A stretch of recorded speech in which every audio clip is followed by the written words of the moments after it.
जय श्री राम। कल कश्मीर में धर्म पूछकर, नाम पूछकर, ध्यान रखिएगा, जाति पूछकर नहीं, धर्म पूछकर हिंदुओं की जो निर्मम हत्या की गई है, एक शायद वहाँ के स्थानीय मुसलमान की भी हत्या हुई। तो इन सब हत्याओं का ये आखिर हिंदू इसको कब तक सहेगा, इन हत्याओं को। मैं मोदी सरकार से भी, जो हिंदूवादी सरकार है, उनसे सवाल पूछना नहीं चाहता ऐसे मौके पर, लेकिन मैं ये सवाल करता हूं कि हिंदू देश में, आखिर अपने ही देश में हिंदू कब तक मारा जाता रहेगा? कब सरकारें कड़ा एक्शन इसके खिलाफ लेंगी? हिंदू को हर तरह से मजहब के नाम पर, दूसरी चीज़ों के नाम पर, कानून के नाम पर, व्यवस्था के नाम पर हर जगह अपने देश में दूसरे दर्जे का नागरिक बनाया हुआ है। ये हम लोगों की हत्याएं कब तक होती रहेंगी? इस पर कब कोई सरकार का एक्शन लेगी, ताकि जनता के मन में थोड़ा विश्वास आएगा, इस देश में बहुसंख्यक हिंदू समाज के मन में विश्वास आएगा। जय श्री राम। जय श्री राम। जय श्री राम। जय श्री राम जी। मैं आप सभी को बताना चाहता हूं कि कल जो 22 अप्रैल को जघन्य अपराध इन जिहादियों के द्वारा धर्म पूछकर, जाति भी नहीं पूछी, जैसे हमारे जिंदल ने बताया, धर्म पूछकर एक एक छोटे छोटे बच्चे थे बिहार, उनको मारा गया, वयस्कों को, महिलाओं के साथ को मारा गया।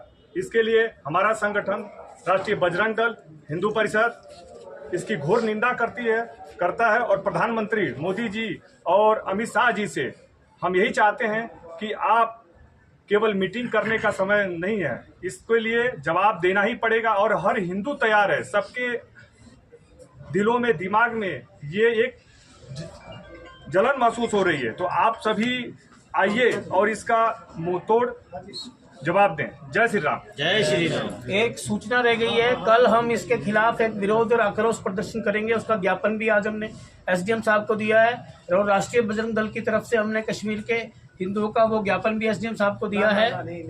तो ये जो कल जो प्रदर्शन होगा, उसके अंदर मसाल हम जलाकर और इसका आक्रोश भी करेंगे, और अपने हिंदू भाइयों के लिए और वहाँ जो मुसलमान बने हैं उनके लिए एक श्रद्धांजलि भी देंगे। अब मान सिंह जी भी बोलेंगे, बोलिए जी। मैं नगर व्यापार मंडल बद्दी की तरफ से जो एक कल 22 तारीख को पुलवामा में इसमें हुआ है, उसकी घोर निंदा, पहलगाम में उसकी घोर निंदा करते हैं। पिछले लगभग 1.5 वर्षों से देखा जा रहा है कि वहाँ ये जिहादी जो ताकतें हैं ना, जो कुछ हिंदुओं के साथ कत्लेआम हो रहा है, ये उससे ध्यान भटकाने की इन्हीं सारे ये जो वामपंथी, विशैला वामपंथ जो भारत के ऊपर दोबारा इसमें इस्लामी आतंकवादियों का और ऐसी शक्तियों का राज्य भारत में लाना चाहता है, ये उसकी साजिश भी हो सकती है। और हमेशा टारगेट हिंदू ही होता है। भाईचारा करते हुए चारा हमेशा हिंदू बन जाता है और भाई अलग हो जाता है। तो अभी वहाँ हम क्या समझें? स्टेट सरकार का फेलियर है, केंद्र सरकार का फेलियर है। जैसे हमने 2019 5 अगस्त 2019 जब 370 हटी थी, और 2022 तक शांति में लगभग पूरा 3 साल अच्छे बीते हैं। 2023 के बाद जब से नई सरकार आई है, वहाँ उमर अब्दुल्ला की सरकार बनी है, उसके बाद से घटनाएं जरूर बढ़ी हैं।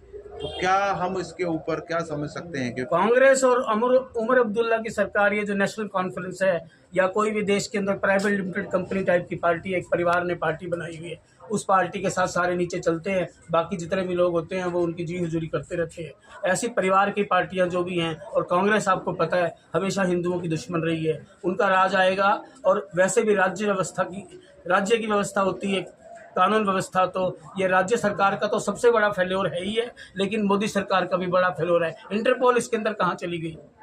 उन लोगों की एक खुफिया विभाग कहाँ चला गया? इतने बड़े पैमाने पर इतनी हिम्मत होगी आतंकवादियों की कि आज भारत के अंदर इस प्रकार का उन्होंने जघन्य अपराध कर दिया। तो इसमें दोनों सरकारें बराबर की दोषी हैं, और इसके ऊपर मोदी सरकार से मेरी अपील करता हूँ मैं। मेरे को कोई नैंका सरकार पे और उसके ऊपर तो कोई मेरे को विश्वास ही नहीं है। मैं मोदी सरकार से अपील करना चाहता हूँ कि इसके ऊपर कड़ी से कड़ी कार्रवाई की जाए, और ये हिंदुओं का कत्लेआम इस देश में अब रुक जाना चाहिए।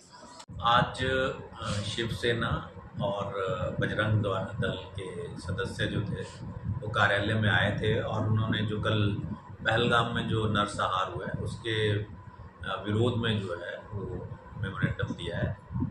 और इस मेमोरेंडम को जो है, जो बजरंग दल का मेमोरेंडम है, वो प्रधानमंत्री साहब के लिए है तो वो उन्हें भिजवा दिया जाएगा थ्रू डिप्टी कमिश्नर साहब। और दूसरा जो है वो भी हमने उसको कार्रवाई के लिए ले लिया है और ये सच में निंदनीय है और हम यहाँ पे सतर्क हैं।